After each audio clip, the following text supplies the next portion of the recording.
Ola, alumnado de primeiro bacharelato, imos recordar cousas que xa debemos saber de cuarto da ESO sobre as propiedades dos logaritmos e como utilizar as propiedades dos logaritmos para resolver algún tipo de exercicios. En concreto, hai 4 propiedades dos logaritmos. Primeira, o logaritmo en calquera base do produto é igual a unha suma de logaritmos, de acordo?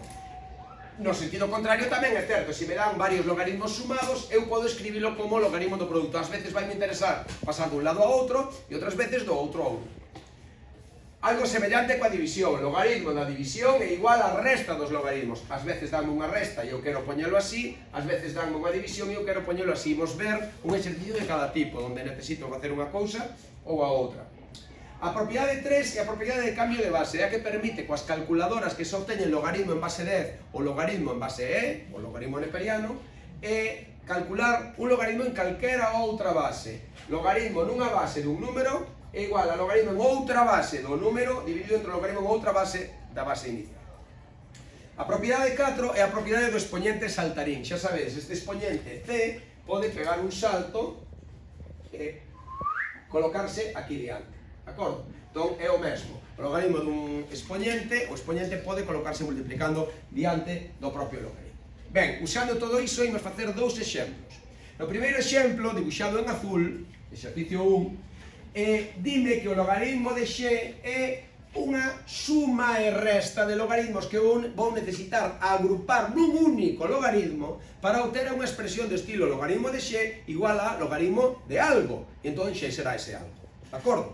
Entón, así é como resolvería o exercicio azul, que vou facelo por aquí abaixo. Exercicio 1. Entón, quédame log x igual.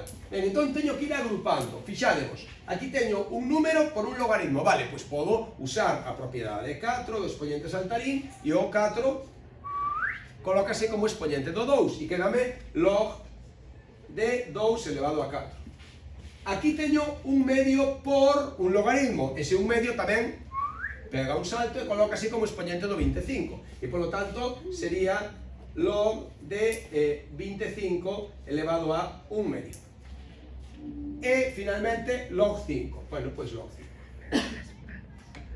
E agora que? Pois agora esta é unha resta de logaritmos e polo tanto logaritmo da división e esta é unha suma de logaritmos e polo tanto logaritmo da multiplicación. Se queredes fago por partes ou xa o fago todo xunto. Logaritmo, o sea, unha resta de logaritmos conviértese no logaritmo dunha división. 2 elevado a 4 entre 25 elevado a 1 medio, que é a raíz cadrada de 25, vale? Que ven valendo 5. Mais log 5. Último paso.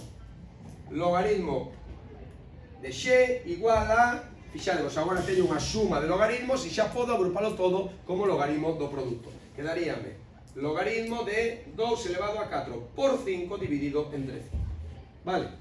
Evidentemente, baixeme o 5 de arriba co 5 de abaixo e quédame que o logaritmo de x igual a logaritmo de 2 elevado a 4 e daqui saco directamente que x igual a 2 elevado a 4. E acabei, vale? X igual a 16. Ben, este sería un exemplo no que o que necesitei foi usar estas propiedades convertendo as sumas todo agrupado como un único logaritmo e as restas e os produtos de números. No exercicio que se propón aquí en vermello hai que facelo ao revés. No exercicio que vos propón en vermello dimos que xa sei que o logaritmo de k vale un número concreto, pero aquí non me dan o logaritmo de k para sustituílo polo número concreto, sino que me dan o logaritmo dunha expresión agrupada da que parece unha k polo medio.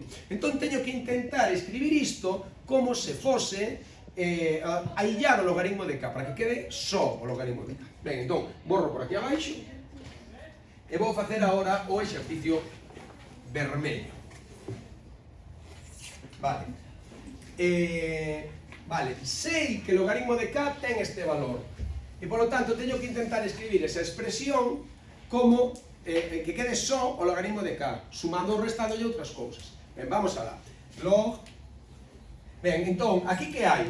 Hai unha potencia, é 1 dividido entre k elevado a 1/3, porque unha raíz, xa sabedes que é unha potencia de expoñente fraccionario. Así que ese sería o primeiro paso. 1 dividido entre k elevado a 1/3. Ben, entón, como é unha potencia, ese 1/3 pola propiedade esta, número 4, pega un salto e vénseme para aquí para diante. Entón xa teño que isto é 1/3 por o logaritmo de 1 dividido entre k. Vale. Bueno, realmente 1 dividido entre k é o mesmo que k elevado a menos 1. Polo tanto, casi podría escribir isto como menos 1/3. Bueno, podémoslo facer así, se queredes, ou... sí, casi millón. 1 dividido entre k é k elevado a menos 1. Polo tanto, se escribo isto como k elevado a menos 1, este expoñente menos 1, podo volver a aplicar a propiedade do expoñente saltarín e pásame a que isto é menos 1/3 por log k. Entón xa conseguín aillar log k, xa teño illado log k e podo sustituílo polo valor 5,17 e polo tanto o resultado final que facedes na vosa calculadora é menos 1/3 por 5,17. Entón, entendede que neste exercicio en vermello o que teño que usar as propiedades ao revés, teño que danmo todo agrupado, como está aquí no lado esquerdo, e eu teño que ir separando, como está no lado dereito das igualdades, para aillar log k e poder sustituílo polo valor que me dá. Gracias.